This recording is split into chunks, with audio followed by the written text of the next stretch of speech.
Hello दोस्तों, मेरा नाम प्रिया दुबे है। मेरी उम्र अभी 27 साल है। मैं एक शादीशुदा हूँ। मेरे पति का नाम अर्जुन तिवारी है। वो एक प्राइवेट कंपनी में नौकरी करते हैं। हमारी शादी को लगभग 4 साल हो गए हैं, लेकिन अभी तक हमें कोई बच्चा नहीं है। हमारे परिवार में मैं, मेरे पति और मेरे सास ससुर है। हम सब अपनी अपनी जिंदगी में बहुत खुश थे। अचानक हमारी खुशियों को किसी की नजर लग गई। एक दिन मेरी सासू माँ का एक्सीडेंट में निधन हो गया, जिस वजह से हमारे घर में शोक की लहर छा गई थी। मेरी सास के जाने के बाद मैं जब भी मेरे ससुर जी को देखती, वो अकेले में बैठे बैठे रोते रहते थे। मैं और मेरे पति अक्सर उन्हें समझाया करते, लेकिन वो मेरी सास को भूल ही नहीं पा रहे थे। इस तरह से 6 महीने बीत गए थे। फिर हमने ससुर जी को कुछ समय के लिए लखनऊ उनकी बेटी के घर भेज दिया। हमें लगा कि अपनी बेटी के घर उनका मन बहल जाएगा। लखनऊ में मेरे ससुर जी करीब 1-1.5 महीने तक रहे, लेकिन उनमें कोई बदलाव नजर नहीं आ रहा था। मैंने मेरे ससुर में खास बदलाव नोट किया था कि वो मेरे शरीर को घूरते रहते थे और मुझे छूने की कोशिश करते थे। मुझे बहुत अजीब लगता था। आखिर वो ऐसा क्यों कर रहे थे, मैं समझ नहीं पा रही थी। मेरा दिल कर रहा था कि मैं अपने पति को फोन करके सारी बात बता दूं, लेकिन मैंने सोचा कि अगर वो मेरी बातों पर यकीन नहीं करेंगे तो मैं क्या करूंगी। मुझे लगा कि हो सकता है मेरी सास के जाने से उन्हें कोई सदमा सा लग गया है। लेकिन एक दिन तो हद ही हो गई। मैं जब बाथरूम में नहाने जा रही थी, वहाँ पहले से ही मेरे ससुर जी अंदर थे और दरवाजा अंदर से बंद था। मुझे अंदर से अजीब अजीब सी आवाजें आ रही थी। मैं सोच रही थी कि ससुर जी इतना टाइम वहाँ क्या कर रहे हैं। मैंने थोड़ी देर इंतजार किया, लेकिन फिर भी ससुर जी बाहर नहीं आ रहे थे। फिर मैं वापस मुड़ी और अपने बेडरूम में आ गई। मैंने सोचा कि आखिर ससुर जी ऐसी हरकतें क्यों कर रहे हैं।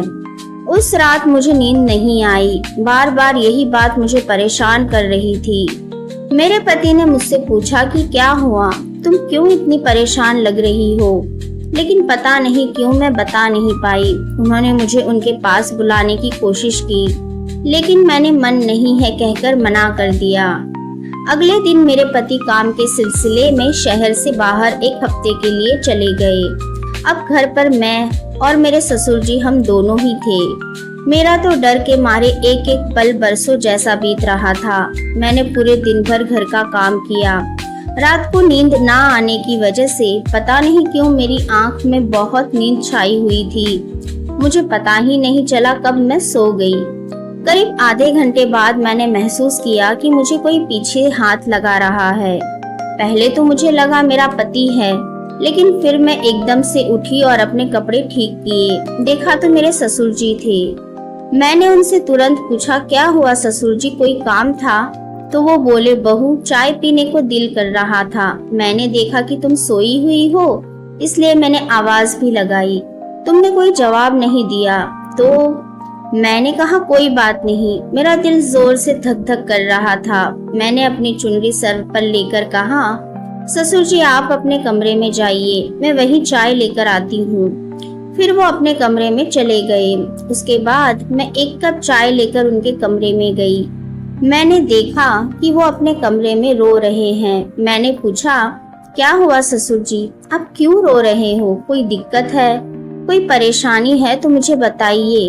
अगर आप मुझे कुछ कहना चाहते हैं तो कह दीजिए, ताकि आपका मन हल्का हो जाए। वो कहने लगे, नहीं बहू कुछ नहीं, बस आज मेरा दिल तुम्हारी सासू माँ को याद करके रो रहा है। आज उसकी कमी मुझे बहुत खल रही है। उससे करने वाली बातें अब मैं किससे करूं? मेरा दिल भी करता है कि मैं अपने दिल की सारी बातें किसी से करूं। आखिर मैं भी एक इंसान हूँ, मेरी भी कुछ ख्वाहिशें हैं। अब मैं बच्ची तो थी नहीं कि उनकी बातों को समझ ना सकूं। फिर अचानक वो मेरे गले लगकर रोने लगे। मुझे उन पर दया आ रही थी और उनकी उम्र की वजह से दूसरी शादी नामुमकिन थी। फिर घर की इज्जत का ख्याल आया। हम किसी को मुंह दिखाने के लायक नहीं रहेंगे। इससे तो बेहतर यही है कि घर पर ही इसका हल निकल जाए। एक बार तो मेरे मन में आया कि कुछ नहीं होगा, अगर मैं ससुर जी को खुश कर दूं तो घर की बात घर में ही रहेगी। फिर मैंने दिल पे पत्थर रखकर उनका न्योता मन में ही कबूल कर लिया। फिर अगले दिन जब मैं सुबह की चाय देने उनके कमरे में गई तो देखा वो रात को शायद तौलियों को लपेट कर ही सो गए थे और वही चाय रखकर मैं चली आई और घर के कामों में व्यस्त हो गई। करीब 1 घंटे बाद वो आए और बोले, बहू जरा सा तेल गुनगुना करके ले आओ, मेरे सिर और बदन पे मल देना। इस बार मुझे उनकी नीयत पहले ही पता चल गई थी। फिर मैंने अपनी नेट वाली कुर्ती पहन ली जिसमें से मेरा पूरा बदन झलक रहा था। मैं जैसे ही ससुर जी के सामने गई, उनकी आंखें फटी की फटी रह गई, जैसे आज से पहले उन्होंने ऐसा नजारा कहीं नहीं देखा हो। मेरे हाथ में तेल से भरा हुआ कटोरा था। मैंने कहा, लाइए ससुर जी, मैं आपको तेल की मालिश कर देती हूँ। ससुर जी की आंखें मुझ पर से हट ही नहीं रही थी। फिर मैं उनकी मालिश की और उन्हें सुला दिया।